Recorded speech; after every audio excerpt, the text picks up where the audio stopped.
لو العالم وقف فجأة مين اللي هيشيل الشيلة؟ وقت الأزمات الكبيرة أو القرارات السيادية المفاجئة اللي بتخلي تنفيذ العقد مستحيل. القانون مش بيسيبك تغرق لوحدك، وبيدخل بمبدأ القوى القاهرة علشان يحمي الطرفين من ظروف خارجة عن إيده. يعني إيه قوى قاهرة؟ ببساطة هي واقعة أو حدث بتحصل بره إرادتك تماما، وتكون مستحيل تتوقعها وقت ما كنت بتكتب العقد، ومستحيل تمنعها حتى لو عملت ايه. وفي الحالة دي القانون بيعفيك من الالتزام، تتحلل من العقد من غير ما تدفع تعويض ولا مليم للطرف التاني، لأن لا تكليف بمستحيل زي ما بنقول في القانون. وعلشان القوى القاهرة دي تنقذك بجد في شروط لازم تتحقق.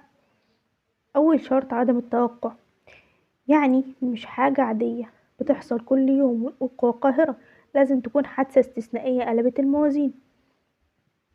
تاني حاجة استحالة الدفع، يعني ما يكونش في ايدك اي وسيلة تانية تنفذ بيها العقد وفشلت، لازم تكون الدنيا سدت في وشك فعلا.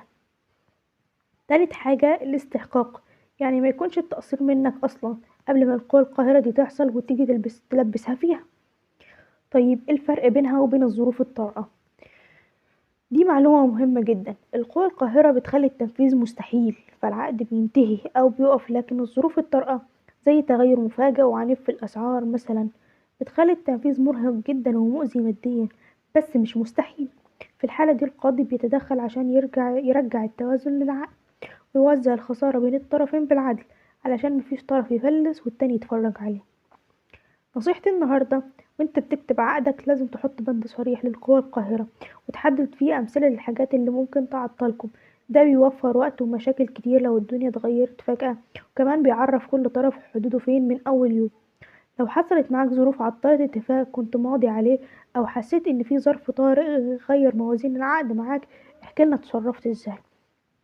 لو انتوا على اليوتيوب ما تنسوش سبسكرايب وتفعلوا زر الجرس، ولو على التيك توك ما تنسوش الفولو والريبوست، ولو على الفيسبوك ما تنسوش لايك وفولو.